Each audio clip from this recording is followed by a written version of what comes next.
दोस्तों जैसे कि आपको पता ही है एसएससी कांस्टेबल जीडी की 39,481 वैकेंसीज आ चुकी है। तो भाई इस बार भी जबरदस्त मौका है। तो चाहे कुछ भी हो जाए, इस बार एग्जाम को हाईएस्ट स्कोर के साथ फोड़ के आना है। इसीलिए आपके लिए लेकर हाजिर हूं एक दमदार स्टडी प्लान, जिसको अगर आप फॉलो करते हुए तैयारी करते हो तो किसी में हिम्मत नहीं जो आपको सिलेक्शन लेने से रोक दे। तो चलिए सारी महत्वपूर्ण चीजें वन बाय वन आपके साथ डिस्कस करूंगा कि भाई इस बार किस तरीके से पढ़ना है, क्या आपके लिए इंपॉर्टेंट है, क्या इंपॉर्टेंट नहीं है, क्या आपको पढ़ना है, कितना टाइम कौन से सब्जेक्ट को देना है, कौन कौन से टॉपिक के ऊपर आपको मोस्टली फोकस करना है। साथ ही दोस्तों बेस्ट बुक्स भी आपको रिकमेंड करूंगा, किस सब्जेक्ट के लिए कौन सी बुक से प्रिपरेशन आपको करनी चाहिए। इतना ही नहीं दोस्तों, इसी वीडियो में आपको subject wise top scoring topic के बारे में बताऊंगा, यानी कि वो सभी महत्वपूर्ण टॉपिक जिनसे रिलेटेड आपके एग्जाम में हाईएस्ट मार्किंग के अंदर क्वेश्चंस पूछे जाते हैं। देखिए दोस्तों, आगे इस वीडियो में मैं आपके साथ एक प्रिपरेशन स्ट्रेटजी तो शेयर करूंगा ही, साथ ही एक बहुत ही बेहतरीन सा प्यारा सा टाइम टेबल भी आपके साथ शेयर करूंगा, जिसके अकॉर्डिंग पढ़ने में आपका मजा ही आ जाएगा। तो आज का ये वीडियो बहुत जबरदस्त रहने वाला है। अगर आप बिगिनर हो ना, आज तक आपने कोई भी कॉम्पिटिटिव एग्जाम नहीं दिया, फिर भी इस वीडियो को देखने के बाद आप खुद कमेंट करके जाओगे कि भैया इस बार कांस्टेबल जीडी को फोड़ के आऊंगा, सिलेक्शन लेना है चाहे कुछ भी हो जाए। तो चलिए दोस्तों, बहुत ज्यादा टाइम वेस्ट नहीं करते, फटाफट वीडियो शुरू कर लेते हैं। देखिए दोस्तों, एसएससी कांस्टेबल जीडी के एग्जाम पैटर्न से तो आप अच्छे से अवगत होंगे ही। इन 4 सब्जेक्ट से एग्जाम में क्वेश्चंस पूछे जाते हैं, जिसमें से एक आपका रीजनिंग रहेगा। 20 क्वेश्चन आएंगे इस एग्जाम में, एक क्वेश्चन के लिए 2 नंबर दिए जाते हैं, इसलिए 40 नंबर का यह सब्जेक्ट रहता है। वही जनरल अवेयरनेस से भी 20 क्वेश्चन, मैथमेटिक्स 20 और इंग्लिश या फिर हिंदी से भी 20 क्वेश्चन। या तो आप इंग्लिश सोल्व कर लो या फिर हिंदी सोल्व कर लीजिए, इस चीज का ध्यान रखिएगा। अगर आपको लगता है कि मैं हिंदी में ठीक हूं, हिंदी मुझे ज्यादा अच्छे से समझ आती है, मैंने 10वीं 11वीं तक हिंदी ही पढ़ी है, तो भाई हिंदी के ऊपर ही प्रैक्टिस करना शुरू कर दीजिए।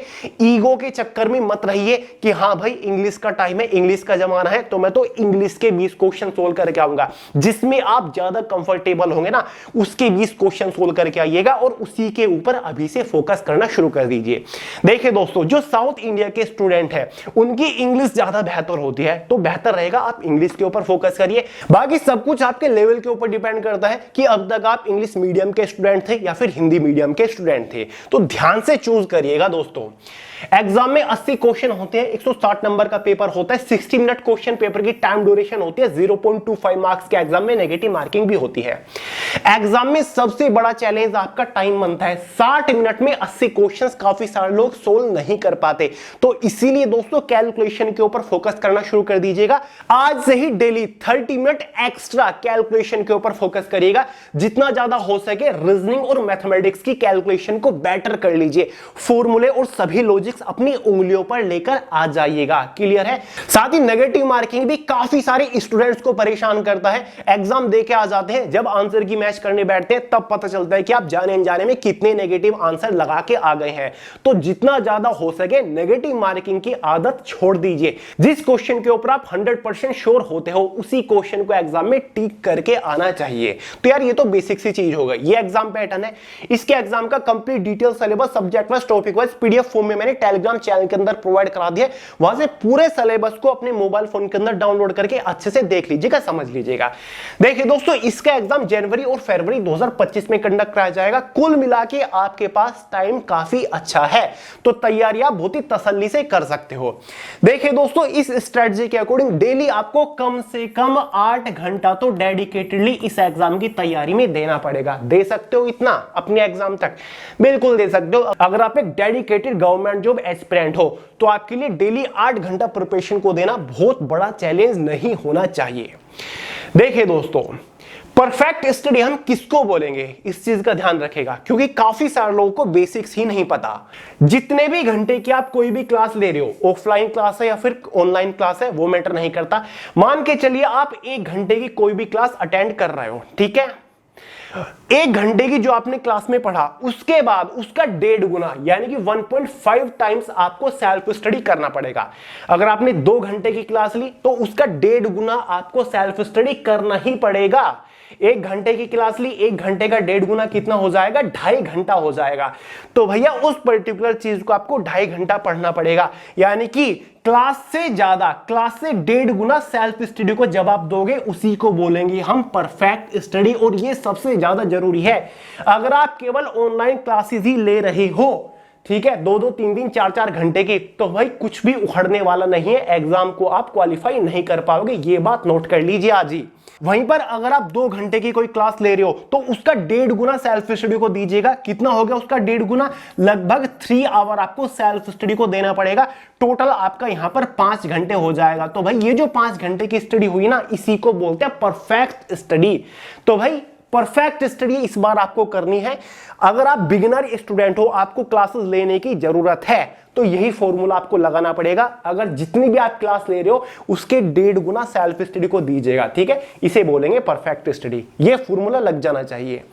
अब बात करेंगे फोकस सेक्शंस के बारे में। कांस्टेबल जीडी की तैयारी आप करने जा रहे हो, कौन कौन से सेक्शन के ऊपर आपको मोस्टली फोकस करना है? तो भाई ये 5-6 मोस्ट इंपोर्टेंट सेक्शन है। पहला आपका करंट अफेयर्स है। करंट अफेयर के ऊपर आपको सबसे ज्यादा फोकस करना है और लास्ट 12 मंथ्स के करंट अफेयर के ऊपर फोकस करिएगा। मतलब जनवरी 2024 से लेकर के जनवरी 2025 तक के करंट अफेयर के ऊपर फोकस करना है। करंट अफेयर को पढ़ने के 2 तरीके होते हैं। एक तो होता है टॉपिक वाइज करंट अफेयर्स को आपको कवर करना है, जितने भी इंपॉर्टेंट टॉपिक्स है करंट अफेयर्स की, जैसे कि नई नियुक्तियां हो गई है, कैबिनेट मिनिस्टर्स हो गए हैं, हाल ही में जितने भी इंपॉर्टेंट डेज और थीम है उनको लर्न कर लेना है, मिलिट्री एक्सरसाइज है, इंडेक्स सूचकांक हो गए, ये सभी टॉपिक्स हैं, ये सभी कवर हो जाने चाहिए। टॉपिक्स में आपको आगे बताऊंगा। साथ ही मंथ वाइज भी करंट अफेयर पढ़ने होते हैं, यानी कि जनवरी 2024 के करंट अफेयर पढ़ लिए, फरवरी 2024 के करंट अफेयर कर लिए, मार्च 2024 के। इस तरीके से 2 तरीकों से आपको करंट अफेयर पढ़ना है। कब कब पढ़ना है, कैसे कैसे पढ़ना है, आपको आगे बता रहा हूं। लेकिन दोस्तों करंट अफेयर से हर एक शिफ्ट में कम से कम भी आपको 5 से 6 क्वेश्चन गारंटीडली देखने को मिलेंगे। दूसरी चीज, जनरल साइंस वेटेज कम होता है। कई बार कुछ शिफ्ट में एक ही क्वेश्चन आता है, कई बार 3-3 4-4 क्वेश्चन आ जाते हैं, तो काफी सारे लोग इसको इग्नोर कर देते हैं। इग्नोर नहीं करना, इसके ऊपर अलग से फोकस करना है। स्टैटिक जीके, अगर आप history, geography, polity, economics, general science अलग से भी ना पढ़ो ना, केवल स्टैटिक जीके के टॉपिक्स के ऊपर फोकस कर लो, फिर भी आप अपने एग्जाम में 14 से 15 क्वेश्चन सही करके आ जाओगे। तो स्टैटिक जीके को अलग से पढ़िएगा, एक अलग सेक्शन मान के पढ़िएगा।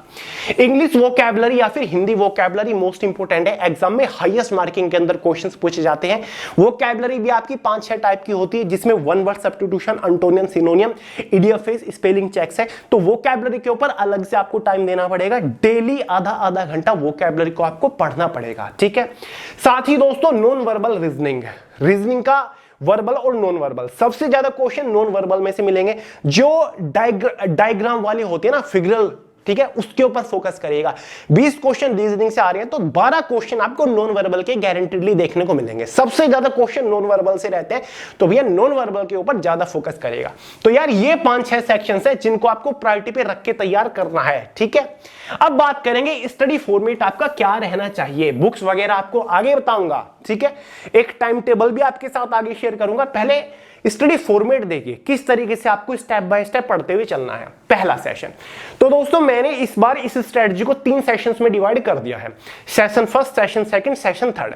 सबसे पहले बारी आती है सेशन फर्स्ट के बारे में, जो कि शुरुआत के 30 दिन में रहेगा। इस वीडियो को देखने के बाद अगर आप तैयारी करना शुरू कर रहे हो, तो पहले 30 दिन को जब आप टारगेट करोगे, उसमें आपका सेशन फर्स्ट चल रहा होगा प्रिपरेशन का।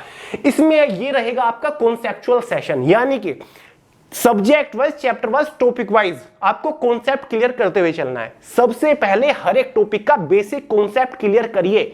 डायरेक्ट ज्यादा से ज्यादा ऑब्जेक्टिव क्वेश्चंस के ऊपर प्रैक्टिस करने मत लग जाइएगा। Direct previous year question paper solve करने मत लग जाइएगा। डायरेक्ट मॉक टेस्ट के ऊपर प्रैक्टिस करने मत लग जाइएगा। पहले हर एक सब्जेक्ट के हर एक टॉपिक से रिलेटेड बेसिक कॉन्सेप्ट क्लियर करिए। और बेसिक कॉन्सेप्ट क्लियर करने के काफी सारे तरीके हैं। एक तो होता है कि आप टॉपिक वाइज एक टॉपिक को उठाया, उससे रिलेटेड कॉन्सेप्ट क्लियर करना है। उसके लिए आप ऑनलाइन लेक्चर्स की हेल्प ले सकते हो, कोचिंग क्लासेस की हेल्प ले सकते हो। जिस टॉपिक से रिलेटेड कॉन्सेप्ट क्लियर नहीं है, उसी टॉपिक को सर्च कर लिया और उससे रिलेटेड लेक्चर देख लिया, क्लास ले ली, आपका कॉन्सेप्ट क्लियर हो गया। एक तरीका होता है थ्योरेटिकली बुक से आप पढ़ रहे हो, पर्टिकुलर टॉपिक उठाया, बुक के अंदर उसको खोजा और थ्योरेटिकली खुद पढ़ के आपने उस टॉपिक से रिलेटेड अपना कॉन्सेप्ट क्लियर कर लिया। तो इन 2-3 तरीकों से आप किसी भी टॉपिक से रिलेटेड अच्छे से एक बेसिक कॉन्सेप्ट क्लियर कर सकते हो, ठीक है। जब 30 दिन तक, शुरुआत के जो 30 दिन आपका कॉन्सेप्चुअल सेशन चलेगा ना, आपको start from weak selected topics. सबसे पहला काम आपका यही है इस स्ट्रैटेजी को देखने के बाद ही कि भैया एसएससी कांस्टेबल जीडी का एग्जाम सिलेबस जो है ना उसको अच्छे से एनालाइज करिए। सब्जेक्ट वाइज सभी वीक टॉपिक्स निकाल लीजिए। वीक टॉपिक्स यानी कि जिन टॉपिक्स में आप वीक हो, जो टॉपिक्स आपको समझ नहीं आते, जिन टॉपिक से रिलेटेड आपका अभी तक बेसिक कॉन्सेप्ट ही क्लियर नहीं है, तो सबसे पहले वीक टॉपिक निकालिए और उन सभी वीक टॉपिक से एक एक टॉपिक को करके उनसे रिलेटेड अपना कॉन्सेप्ट क्लियर करिए। अंधाधुंध तैयारी नहीं करनी, जो टॉपिक ऑलरेडी आते हैं उनको बार बार पढ़ के उनके टाइम वेस्ट नहीं करना। सबसे पहले जो नहीं आते सिलेक्टेड टॉपिक है उनसे तैयारी करना शुरू करिएगा, ये सबसे बड़ा ब्लड पॉइंट है, समझ गए। दूसरी चीज है तो पहले 30 दिन आपको ये काम करना है, जितना ज्यादा टाइम हो सके पढ़ाई को दीजिएगा। टाइम टेबल आपके साथ आगे शेयर करूंगा। दूसरा सेशन, जब एक सेशन खत्म हो जाएगा, जरूरी नहीं है कुछ लोग को 30 दिन लगेंगे, कुछ को 40 भी लग सकते हैं, कुछ को 50 भी लग सकते हैं, और जिन्होंने पहले तैयारी कर रखे हैं वो 20 दिन में ही सेशन फर्स्ट को खत्म कर लेंगे, मतलब कॉन्सेप्चुअल सेशन को खत्म कर लेंगे। ठीक है, सेशन फर्स्ट अच्छे से खत्म हो जाए, जब आपका पूरा हर एक सब्जेक्ट के हर एक टॉपिक से रिलेटेड कॉन्सेप्ट क्लियर हो जाए, सेशन सेकंड की बारी आएगी जो कि हार्डकोर प्रैक्टिस सेशन रहेगा। एक तरीके से हम इसको एडवांस प्रैक्टिस सेशन भी कहेंगे, जिसमें आपको यहां से यहां तक पहुंचना है। बेसिक तो क्लियर हो गया, लेकिन अब एग्जाम में हाईएस्ट स्कोर भी तो करना है। जो आपके एग्जाम में 40 से 50 लाख का कंपटीशन बैठेगा, उसको काट के सबसे नंबर 1 पर भी तो झंडा लेके खड़े होना है। वो तभी हो पाओगे जब आप हार्डकोर प्रैक्टिस सेशन के ऊपर फोकस करोगे, यानी कि आपको हार्डकोर नेक्स्ट लेवल की तैयारी करनी है, खुद को एकदम घिस देना है। कैसे? सबसे पहला काम आपका प्रीवियस ईयर टॉपिक वाइज रहेगा, यानी कि subject wise chapter wise previous year questions के ऊपर प्रैक्टिस आपको करनी है। ठीक है, दूसरा यहां पर आप मॉक टेस्ट के ऊपर प्रैक्टिस करोगे। तीसरा लास्ट ईयर के जो पेपर्स हैं उनको आप जस्ट एनालाइज करोगे। यहां पर टॉपिक वाइज क्वेश्चन सोल्व करते हुए चल रहे थे, यहां पर आप पेपर्स को एनालाइज करोगे। ठीक है, किस लेवल के किस तरीके से मिक्स क्वेश्चंस करके पूछे जाते हैं। ठीक है, ये काम है। तीसरा सेशन आपका रिवीजन सेशन रहेगा, सबसे इंपॉर्टेंट है, इसके बिना आप एग्जाम को क्वालिफाई नहीं कर पाओगे। रिवीजन सेशन भी 4 पार्ट में डिवाइड किया हुआ है। सबसे पहले डेली रिवीजन, जो आपने दिन में पढ़ा उसको अच्छे से रिवाइज करिएगा। दूसरा वीकली रिवीजन, जो आपने पूरे हफ्ते पढ़ा वीक में एक दिन उसको अच्छे से रिवाइज करिएगा। सेशनल रिवीजन, यानी कि जब आपका एक सेशन खत्म हो रहा हो उसके बाद पूरे को रिवाइज करिएगा, जो जो आपने पढ़ा, फिर चाहे वो आपका कॉन्सेप्चुअल सेशन हो, फिर चाहे वो आपका हार्डकोर सेशन हो या फिर रिवीजन सेशन हो। ठीक है, उसके बाद फाइनल रिवीजन की बारी आती है, जो कि एग्जाम से 10 दिन पहले होता है। जब एडमिट कार्ड आ जाए, एग्जाम डेट पता चल जाए, तो 10 दिन कुछ नहीं करना, कुछ भी नया नहीं पढ़ना है। पूरे सिलेबस को बहुत ही डीपली शांत दिमाग के साथ अच्छे से फोकस के साथ रिवाइज आपको करना है। तो भाई रिवीजन सबसे ज्यादा इंपॉर्टेंट है, जितना बढ़िया आपका रिवीजन होगा एग्जाम में उतनी ही बढ़िया परफॉर्मेंस निकल के आएगी। तो चलिए अब फाइनली स्ट्रेटजिकम टाइम टेबल के ऊपर बढ़ते हैं कि किस तरीके से पढ़ना है और टाइम टेबल आपका क्या रहना चाहिए। सबसे पहले तो बुक्स के बारे में बात करेंगे। अगर आप सेल्फ स्टडी करना चाहते हो तो कौन सी बुक आपके लिए बेस्ट रहेगी? 4 सब्जेक्ट है, मैथमेटिक्स के लिए कौन सी बुक से तैयारी करें? मेरे हिसाब से इस बार इस एग्जाम के लिए अरिहंत का फास्ट ट्रैक ऑब्जेक्टिव अर्थमेटिक रहने वाली है, बाई राजेश वर्मा।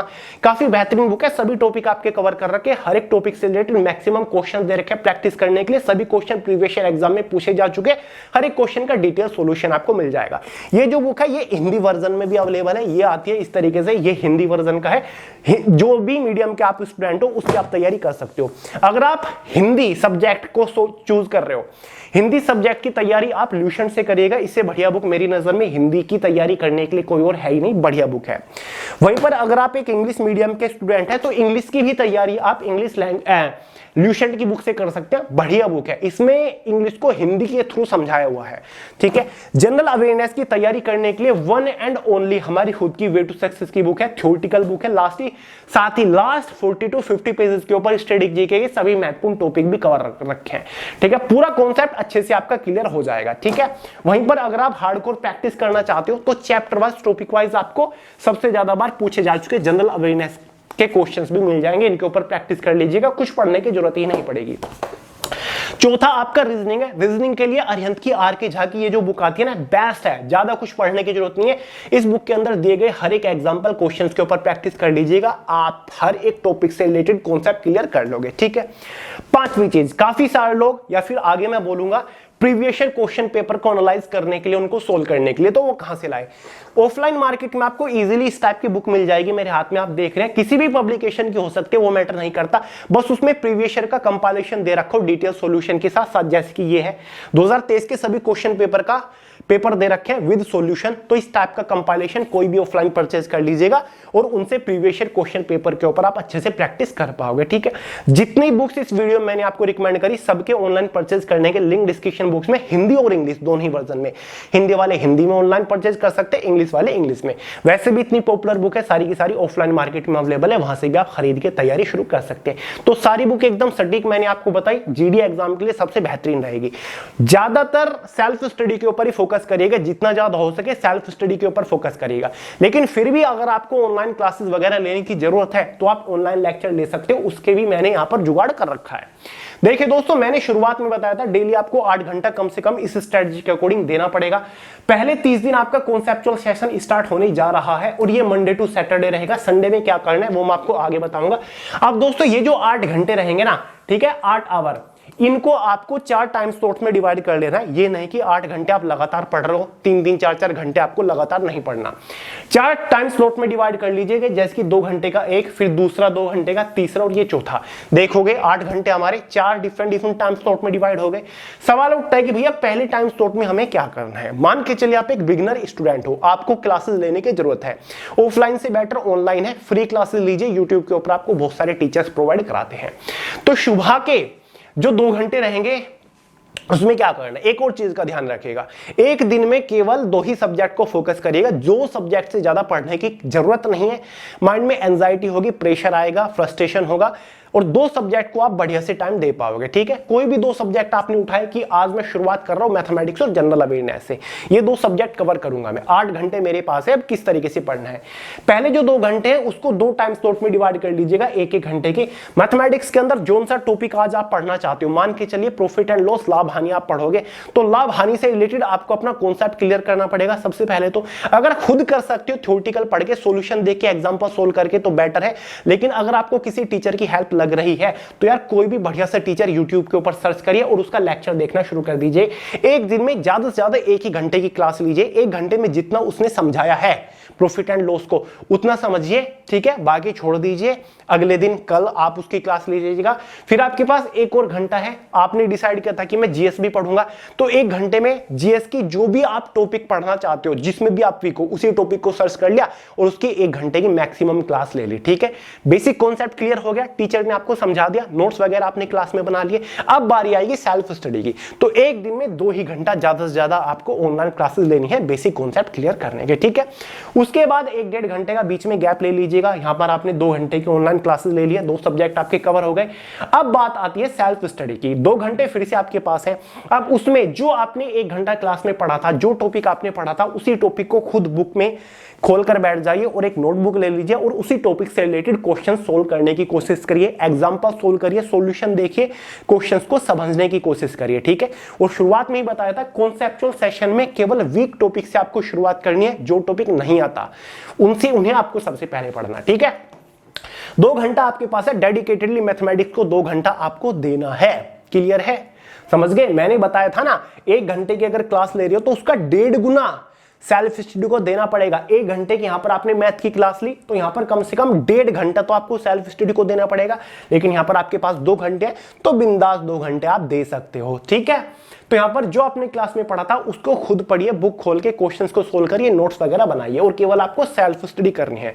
उसके बाद बीच में 1-1.5-2 घंटे का गैप ले लीजिए, लंच वगैरह आप करोगे दिन में जो भी करते हो। ठीक है, दूसरा सब्जेक्ट आपने क्या पढ़ा था क्लास में, जनरल अवेयरनेस पढ़ा था। जो आपने 1 घंटे की क्लास में पढ़ा था वो आपको 2 घंटे सेल्फ स्टडी करना है। खुद बुक खोल के थ्योरेटिकल पढ़िए, उस टॉपिक से रिलेटेड ज्यादा से ज्यादा ऑब्जेक्टिव क्वेश्चन सोल्व करिए। बुक्स में आपको ऑलरेडी बता चुका हूं, थ्योरेटिकल पढ़ने के लिए ये वाली हमारी बुक बेस्ट है और ऑब्जेक्टिव क्वेश्चन सोल्व करने के लिए टॉपिक वाइज ये बुक बेस्ट है। 3000 प्लस क्वेश्चन है, प्रीवियस ईयर एग्जाम में पूछे जा चुके हैं। ठीक है, तो भाई यहां पर आपने 2 सब्जेक्ट कवर कर लिए, आपने उनसे रिलेटेड क्लास ले ली कॉन्सेप्ट क्लियर करने के लिए और खुद भी आपने पढ़ लिया। ठीक है, कितना पढ़ लिया अब तक आपने, 6 घंटा पढ़ लिया। फिर 1-1.5-2 घंटे का यहां पर गैप देके बारी आती है चौथे टाइम स्लॉट की 2 घंटे की। इसमें आपको क्या करना है, इसमें आपको सबसे पहले तो रिवीजन के ऊपर फोकस करना है। जो दिन भर आपने पढ़ा, फिर चाहे वो ऑनलाइन क्लास में पढ़ो या फिर सेल्फ स्टडी पढ़ाओ, उसको अच्छे से रिवाइज करिए। जो नोट्स वगैरह बनाए होंगे उनको बना लीजिएगा, या फिर रात में नोट्स वगैरह भी आप बना सकते हो अच्छे तरीके से। साथ ही सबसे जरूरी काम आपको क्या करना है, डेली एनालाइज 2024 पेपर। देखिए 2024 वाली कांस्टेबल जीडी की जो भर्ती थी उसका जो एग्जाम हुआ था, डेली एक शिफ्ट के क्वेश्चन पेपर को जस्ट एनालाइज करना है, सोल्व करने मत बैठेगा, उसमें आपको 1-1.5-2 घंटा जाएगा, केवल एनालाइज करना है, क्वेश्चन पेपर देखना है, हर एक क्वेश्चन को पढ़ के देखना है। इससे आपको पता चल जाएगा कि भाई किस सब्जेक्ट के अंदर से कौन से टॉपिक से रिलेटेड किस टाइप के क्वेश्चंस पूछे जा रहे हैं, किस लेवल के क्वेश्चंस पूछे जा रहे हैं, कहां से क्वेश्चन पूछे जा रहे हैं, क्वेश्चन को किस तरीके से घुमाया जा रहा है। तो इससे बेनिफिट ये होगा कि आपका माइंड ऑटोमेटिकली उसी वे में, उसी डायरेक्शन में चलना शुरू हो जाएगा, उसको पता चल जाएगा कि रियल एग्जाम में ऐसे क्वेश्चन पूछे जा रहे हैं तो मुझे इस लेवल की तैयारी करनी पड़ेगी। तो आपको जस्ट डेली एक शिफ्ट के क्वेश्चन पेपर को एनालाइज करना है, ठीक है। साथ ही इसी 2 घंटे में आपको नोट्स वगैरह बना लेने हैं जो दिन भरा पड़ा, और अगले दिन की प्लानिंग भी इसी 2 घंटे में कर लेनी है कि कल मुझे क्या करना है, कल मुझे कौन सा टॉपिक पढ़ना है, आज मैंने जो पढ़ा था अगर उसमें से कुछ बच गया है वो मुझे बचा हुआ कवर करना है। तो अगले दिन की प्लानिंग पहले ही कर लेनी है, ठीक है। तो डेली आपको यही करना है, ठीक है। इसी तरीके से आपका फॉर्मेट चलेगा 30 दिन तक। यहां पर आपने केवल 2 सब्जेक्ट कवर करे। देखे दोस्तों, अब रीजनिंग और इंग्लिश भी तो बचता है या फिर हिंदी भी तो बचता है। यहां पर देखिए, जैसे ही मैथमेटिक्स का एक पर्टिकुलर चैप्टर खत्म हो जाए, प्रॉफिट एंड लॉस को खत्म होने में 2 दिन लग गए, 3 दिन लग गए, ठीक है। जितना भी टाइम आपको लगता है एक चैप्टर को खत्म करने में, जब एक चैप्टर अच्छे से खत्म हो जाए, उसका पूरा कॉन्सेप्ट क्लियर हो जाए, उसकी जगह आप दूसरे सब्जेक्ट को यहां पर ले आइए। मतलब यहां पर आप लेकर आ गए रीजनिंग, ठीक है। फिर रीजनिंग के किसी एक पर्टिकुलर चैप्टर को खत्म होने में 1 दिन लगे, 2 दिन लगे, जब तक एक चैप्टर खत्म नहीं होता तब तक आपको फिर से मैथ को यहां पर स्विच नहीं करना। जैसे ही एक चैप्टर खत्म हो तुरंत दूसरे सब्जेक्ट को ले आइए, ठीक है। चैप्टर वाइज करना है, ये नहीं कि प्रॉफिट एंड लॉस आज आपने पढ़ा और वो आधे में रह गया, कल आप रीजनिंग पढ़ रहे हो, नहीं, पहले पूरा चैप्टर अच्छे से तसल्ली से खत्म कर लीजिएगा। और जब आप दूसरा सब्जेक्ट पढ़ रहे हो ना, होते हो ना डेली, तो उससे जो दूसरा सब्जेक्ट है आपका उसको रिवाइज करते हुए चलेगा। ऐसे ही यहां पर जनरल अवेयरनेस की जगह जब पूरा एक चैप्टर खत्म हो जाए, ठीक है, हड़प्पा सभ्यता आप पढ़ रहे थे वो आपने पढ़ लिया, तो अगले दिन उसकी जगह इंग्लिश का एक चैप्टर खत्म करिए, ठीक है। इस तरीके से आपको सब्जेक्ट को स्विच करते हुए चलना है। डेली सब्जेक्ट को स्विच करने की जरूरत नहीं है। और ये आपका मंडे टू सैटरडे का टाइम टेबल रहेगा, फॉर्मेट रहेगा, सही है। और संडे में क्या करना है, वीकली आपको रिवीजन के ऊपर फोकस करना है, जो हफ्ते भर आपने पढ़ा उसको रिवाइज करिएगा। साथ ही करंट अफेयर के ऊपर आपको फोकस करना है, ठीक है। अब चाहे उसमें 8 घंटे ही क्यों ना लग जाए, लेकिन करंट अफेयर आपको हफ्ते में 1 दिन पढ़ रहा है, डेली करंट अफेयर पढ़ने की जरूरत नहीं है, डेली आप रिवाइज कर लीजिएगा। जो आपने संडे में पढ़ा होगा डेली 5-10 मिनट निकाल के उसको रिवाइज कर लीजिएगा। करंट अफेयर पढ़ने के 2 तरीके मैंने आपको बता दिए, एक तो वीकली पढ़ना है, मंथली करंट अफेयर पढ़ना है, और एक टॉपिक वाइज। टॉपिक्स में आपको आगे बता रहा हूं, समझ गए। तो भाई 30 दिन तक जब भी आपका कॉन्सेप्चुअल सेशन खत्म हो, उसके बाद एडवांस प्रैक्टिस सेशन हमारा आ जाएगा, मंडे टू सैटरडे चलेगा। वही 8 घंटे आपको पढ़ने, 8 घंटे को वही 4 डिफरेंट टाइम स्लॉट्स में डिवाइड कर लेना है। लेकिन ये हार्डकोर प्रैक्टिस है, क्योंकि आपका बेसिक कॉन्सेप्ट तो ऑलरेडी क्लियर हो चुका है ना। अब तो आपको यहां से यहां पर पहुंचना है, तो अब आपको क्लासेस लेने की जरूरत नहीं है। अब आपको डेडिकेटेडली सेल्फ स्टडी के ऊपर ही फोकस करना है, समझ गए। तो पहले 2 घंटे में कोई एक सब्जेक्ट उठाया, रीजनिंग उठाया, इसके प्रीवियस ईयर क्वेश्चन पेपर के ऊपर, previous year topic wise questions के ऊपर प्रैक्टिस करेगा। मान के चलिए रीजनिंग का कोई एक पर्टिकुलर चैप्टर है, ठीक है, मैथमेटिकल ऑपरेशन है या फिर ब्लड रिलेशन है, प्रीवियस ईयर जो क्वेश्चंस हैं उनके ऊपर प्रैक्टिस करिएगा, ठीक है। ऐसे ही मैथमेटिक्स के भी 2 घंटा previous year topic wise questions के ऊपर प्रैक्टिस करिएगा। ऐसे ही जनरल अवेयरनेस के 2 घंटा प्रीवियस ईयर क्वेश्चन के ऊपर प्रैक्टिस करिएगा। यहां पर आप एक दिन में 3 सब्जेक्ट को कवर कर सकते हो, एक दिन में 3 सब्जेक्ट को यहां पर आप कवर कर सकते हो। 2 घंटा डेडिकेटेडली एक दिन एक सब्जेक्ट को काफी होता है, इनफ होता है। बाकी जो लास्ट के 2 घंटे, इसमें आपको डेली एक मॉक लगाते हुए चलना है। ऑनलाइन मॉक का आजकल तो जमाना है, तो ऑनलाइन मॉक आप डेली एक सोल्व करिए। साथ ही दोस्तों, रिवीजन जो आपने दिन भर पढ़ा उसको रिवाइज करिए, नोट्स वगैरह बनाइए, और नेक्स्ट डे की प्लानिंग भी आपको इसी 2 घंटे में करनी है। तो ये काम आपको करते हुए चलना है, ठीक है। डेली आपका यही फॉर्मेट रहना चाहिए, ठीक है। उसके बाद जब तक आपका एग्जाम का एडमिट कार्ड नहीं आता, ये फॉर्मेट आपका चलता रहेगा। प्रीवियस ईयर क्वेश्चन पेपर के ऊपर प्रैक्टिस करते रहोगे, मॉक वगैरह लगाते रहोगे, इस तरीके से आपको पढ़ते हुए चलना है। और हर संडे में आपका वही वीकली आपको रिवीजन करना है, जो हफ्ते में पढ़ा, और करंट अफेयर का एक टॉपिक कवर करिए, 2 टॉपिक कवर करिए जितना हो पाए, और मंथली करंट अफेयर को भी कवर करते हुए चलिएगा, ठीक है। अब फाइनली बारी आती है थर्ड प्रिपरेशन सेशन की, जो कि रिवीजन सेशन है। ये लास्ट 10 डेज का रहेगा। जब आपका एडमिट कार्ड आ जाए, एग्जाम डेट आ जाए, तो भाई उसके 10 दिन पहले पढ़ाई छोड़ देनी है, रिवीजन के ऊपर फोकस करना है। वही 8 से 10 घंटे दे दीजिएगा, लास्ट टाइम है, 10 घंटे डेली पढ़ना शुरू कर दीजिएगा। रिवीजन आपका बहुत ही सटीक, प्रिसाइज, एकदम गहराई के साथ होना चाहिए। दिन में पहले 4 घंटे आपको सब्जेक्ट वाइज कॉन्सेप्चुअल रिवीजन करना है, यानी कि जो कॉन्सेप्चुअल सेशन में आपने थ्योरेटिकल पढ़ा था, नोट्स वगैरह बनाए थे, खुद क्वेश्चन सोल्व करे थे एग्जांपल देके थ्योरेटिकल बुक वगैरह से, वो आपको पढ़ना है, ठीक है। दूसरे 4 घंटे में सब्जेक्ट वाइज हार्डकोर रिवीजन, जो आपका हार्डकोर प्रैक्टिस सेशन था, एडवांस प्रैक्टिस सेशन था, उसमें जो आपने previous year question paper solve करे थे, previous year topic wise question solve करे थे, नोट्स वगैरह बनाए थे, वो आपको सोल्व करने हैं। उसमें जो आपने मॉक वगैरह लगाए थे, वो सब आपको अच्छे से रिवाइज करना है। तो 2 तरीके का आपका रिवीजन हो गया, कॉन्सेप्चुअल सेशन का रिवीजन करना है, साथ ही आपको हार्डकोर भी रिवीजन करना है। सब्जेक्ट वाइज बहुत ही बेहतरीन तरीके से आपको रिवीजन करते हुए चलना है, ठीक है। मतलब एक दिन जीएस का कर लिया आपने, फिर दूसरे एक दिन जीएस और मैथ को दो सब्जेक्ट को रिवाइज करते हुए चलिएगा, अगले दिन रीजनिंग और इंग्लिश को कर लिया, फिर मैथ जीएस, इस तरीके से, ताकि चारों के चारों सब्जेक्ट साथ साथ चलते रहे। ऐसा ना हो कि एग्जाम सर पे आ जाए और जीएस और रीजनिंग का ही रिवीजन हुआ है, मैथ और इंग्लिश ऐसे ही रह गए, ठीक है। 2 घंटे में आपको, लास्ट के 2 घंटे में वही 1 घंटा मॉक लगाना है, और प्रीवियस ईयर जितने भी प्रीवियस ईयर मॉक वगैरह आपने लगाए थे उनके ऊपर रिवाइज करेगा ही, ठीक है। या फिर अगले दिन की प्रैक्टिस कर लीजिएगा, या फिर 2 के 2 घंटे आप मॉक वगैरह भी लगा सकते हो। मॉक लगाने का भी तरीका होता है, मॉक लगाए उसके बाद उसको अच्छे से चेक करिएगा, क्या क्या कमियां निकली है, कहां पर गलतियां हैं, क्या क्या आपको नहीं आता, उनको एनालाइज करके गलतियों को निकालिए, टाइम रहते उन गलतियों को सुधारने की कोशिश करिए।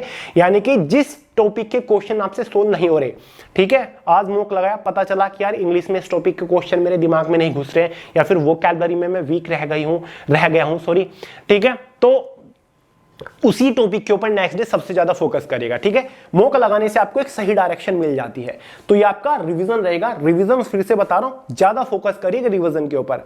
भले ही आपका सिलेबस कवर हुए बिना रह जाए, लेकिन रिवीजन जितना भी पढ़ा है ना, वो जितना बेहतर तरीके से रिवाइज हो चुका होगा उतना ही मजा है। क्योंकि और दोस्तों, आप पूरा सिलेबस तो कवर कर लोगे, एग्जाम में चले जाओगे बिना रिवीजन के, लेकिन यार जो आपने पढ़ा ना 2-3 महीने बिना रिवीजन के, वो सब बेकार है। जब तक उसके ऊपर 2-3 बार बढ़िया से रिवाइज नहीं होता, तब तक बात में दम नहीं आएगा, ठीक है। तो भाई ये आपका सारा का सारा फंडा है। अब हम बात करेंगे टॉप स्कोरिंग टॉपिक के बारे में, क्या पढ़ना है। जैसे कि करंट अफेयर्स है, लास्ट 12 मंथ्स के करंट अफेयर के ऊपर फोकस करना है। ये करंट अफेयर के सभी टॉपिक है, जैसे कि इंपोर्टेंट डेज और थीम, बुक्स और ऑथर 2023-24 के, कैबिनेट मिनिस्टर्स, किसको कौन सा मंत्रालय मिला है, इंपोर्टेंट समिट यानी कि जितने भी अंतरराष्ट्रीय सम्मेलन हुए हैं, न्यू अपॉइंटमेंट्स हाल ही में हुई सभी नियुक्तियां सीएम और गवर्नर ऑफ स्टेट्स, स्पोर्ट या फिर आईपीएल जैसे जो भी जितने भी स्पोर्ट इवेंट्स हैं वो कवर करने हैं, ठीक है। आईसीसी या फिर जो भी है फुटबॉल वगैरह के। कॉमनवेल्थ 2022 से रिलेटेड क्वेश्चन बनेंगे, और जाहिर सी बात है पेरिस ओलंपिक और पैरालंपिक 2024 से तो क्वेश्चन बनने ही बनने हैं। अवार्ड जितने भी दिए गए 2024 में, चाहे वो पद्मा, ठीक हो, या फिर भारत रत्न, आईफा हो, नेशनल, या फिर मूवीज, या फिर स्पोर्ट्स से रिलेटेड हो, जितने भी स्टेट लेवल या फिर नेशनल लेवल की स्कीम है, योजना है, उनको कवर करेगा। तो ये करंट अफेयर्स के कुछ मेजर टॉपिक हैं, इनके ऊपर ज्यादा फोकस करना है आपको। नेक्स्ट है स्टैटिक जीके, ज्योग्राफी में क्या पढ़ना है, ठीक है। ये देखिए दोस्तों, फोक डांसेस यानी कि लोक नृत्य, festivals first in India, Bharat में कुछ भी पहला, बुक्स और ऑथर कवर करने हैं जो कि ऑलरेडी पॉपुलर है, नेशनल पार्क, राष्ट्रीय उद्यान, हेडक्वार्टर्स और उनकी लोकेशन, मॉन्यूमेंट्स और टेंपल, रिवर और लेक, सोलर सिस्टम, साथ ही इंपोर्टेंट डैम्स वगैरह जो है, बांध है। हिस्ट्री में आपको इंडस वैली सिविलाइजेशन, सिंधु घाटी की सभ्यता के ऊपर ज्यादा फोकस करना है। मगध साम्राज्य के ऊपर फोकस करिएगा, उसमें जो डाइन सिटीज थी हमारी, उनके जो फाउंडर संस्थापक है, उन्होंने क्या कैपिटल राजधानी क्या थी वो कवर करिएगा। दिल्ली सल्तनत के फाउंडर्स भी अगर आप ज्यादा फोकस करते हो मजा आ जाएगा। 1857 की क्रांति से रिलेटेड क्वेश्चन बनते हैं। नेशनल मूवमेंट्स यानी कि आजादी के लिए जो भारतीय राष्ट्रीय आंदोलन हुए 1919 से लेकर ही और 1946 तक के, मोस्ट इंपोर्टेंट है। जनरल साइंस में SI units, pH values, work, sound और motion, acid base, vitamin disease और human body science, gland organs के ऊपर ज्यादा फोकस करिएगा। कॉन्स्टिट्यूशन, सिक्योरिटी में प्रीएम्बल टू द कॉन्स्टिट्यूशन, साथ ही फंडामेंटल राइट्स और article schedule to the constitution, साथ ही जो इंपॉर्टेंट अमेंडमेंट यानी कि भारत के संविधान में संशोधन हुए जैसे कि 42वां, 44वां, 86, 101, 103, 104, इनके ऊपर फोकस करेगा। देखिए दोस्तों, राष्ट्रपति, लोकसभा और राज्यसभा से क्वेश्चन बनते हैं। जो आर्टिकल अनुच्छेद है एग्जाम्पल के तौर पर 352, 56, 60, 70 इस टाइप के, ये महत्वपूर्ण, इनके ऊपर खासा ध्यान करिएगा। जनरल इंग्लिश के अंदर one word substitution, antonym, synonym, idiom, phrase, spelling checks, active passive voice. कुछ लोग बोलेंगे कि भैया इनसे तो क्वेश्चन आते नहीं, लेकिन फिर भी इनके ऊपर फोकस करिएगा, ठीक है, क्योंकि इंग्लिश के काफी सारे ऐसे टॉपिक्स होती है जब आप इनको समझोगे तब वो टॉपिक्स आप सोल्व कर पाते हो, चाहे वो आपके fill in the blanks type ही क्यों ना हो, ठीक है। Narration, direct indirect speech, fill in the blanks में आर्टिकल आते हैं तो ज्यादातर आर्टिकल प्रीपोजिशन भरनी होती है। स्पोर्टिंग एरर के लिए नाउन, प्रोनाउन, एडजेक्टिव, सिंगुलर और प्लूरल के ऊपर फोकस करिएगा। क्लोज टेस्ट और कॉम्प्रिहेंशन पैसेज के ऊपर भी प्रैक्टिस करिएगा, समझ गए। जनरल हिंदी के अगर आप सोल्व कर रहे हो तो संधि और संधि विच्छेद, ठीक है, संधि विच्छेद, उपसर्ग, प्रत्यय, पर्यायवाची शब्द, मुहावरे और लोकोक्तियां, समास, विग्रह, विपरीत अर्थक, विलोम शब्द, शुद्ध युगम, साथ ही जो मतलब वो होता है ना स्पेलिंग एरर, वही है ये। वाक्यांश के लिए एक सार्थक शब्द, संज्ञा शब्दों से विशेषण बनाना, अनेक अर्थक शब्द, वाक्य शुद्धि, वाच्य, क्रिया, सकर्मक, अकर्मक और पूर्वकालिक क्रिया, शब्द शुद्धि। तो ये इंग्लिश के इंपोर्टेंट टॉपिक्स हैं, इनको कवर करिएगा, ठीक है। अब बोल रहे होंगे काफी सारे लोग, भैया इनसे तो क्वेश्चन आते नहीं, कुछ टॉपिक आपने ऐसे बताए, फोकस करिएगा, ठीक है, इंपॉर्टेंट है बहुत ज्यादा, पढ़ने में कुछ नहीं जाता, ठीक है, नॉलेज आपको मिलेगी और बाकी के जो टॉपिक्स हैं वो कवर होंगे। General intelligence and reasoning, mathematical operation, जिसको बोर्ड मास के क्वेश्चंस भी बोलते हैं, 2 क्वेश्चन पक्का मिलेंगे। डाइस से related embedded figure, blood relation, statement, conclusion सबसे ज्यादा परेशान करता है। Venn diagram, paper cutting and folding, mirror image, syllogism, analogy और फिगरल क्लासिफिकेशन, ठीक है।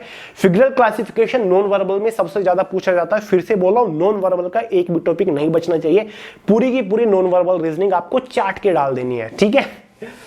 नेक्स्ट है क्वांटिटिव एप्टीट्यूड, अर्थमेटिक से रिलेटेड, परसेंटेज, प्रतिशतता, 2 क्वेश्चन पक्के, रेशो, प्रपोर्शन, मिक्सचर एलिगेशन से 1 क्वेश्चन हर एक शिफ्ट में गारंटी आएगा, लिख के ले लो। एवरेज, सिंपल और compound interest, profit and loss में डिस्काउंट भी आएगा आपका अलग से, 1 क्वेश्चन डिस्काउंट से हर एक शिफ्ट में पक्का है। Time and distance, time and work, mensuration और नंबर सिस्टम से रिलेटेड मैक्सिमम क्वेश्चंस पूछे जाएंगे। ये अर्थमेटिक के कुछ टॉपिक्स हैं जिनके ऊपर आपको ज्यादा फोकस करना है, ठीक है। तो भाई ये टॉपिक्स है जिनसे रिलेटेड रिपीटेडली क्वेश्चन पूछे जाते हैं हर साल। उम्मीद करता हूं आपने नोट कर लिए होंगे या फिर स्क्रीनशॉट आप ले लीजिए, समझ गए। तो बस यही है दोस्तों। बाकी दोस्तों इस वीडियो में इतना ही था, पूरी स्ट्रेटजी, पूरी प्लानिंग मैंने आपके साथ शेयर कर दी। अगर आपको चीजें समझ आई हो तो जरूर फोकस मतलब लाइक करिएगा वीडियो को और फोकस करिएगा, ठीक है। देखिए दोस्तों, अब ये नहीं कि जब आप यही स्ट्रेटजी फॉलो करोगे तभी आपका सिलेक्शन होगा। ज्यादा जरूरी होता है एक प्रॉपर प्लानिंग के साथ, स्ट्रेटजी के साथ तैयारी करना, ठीक है। एक डिसिप्लिन होना चाहिए, एक ठहराव होना चाहिए आपकी तैयारी में, अंधाधुंध तैयारी नहीं करनी।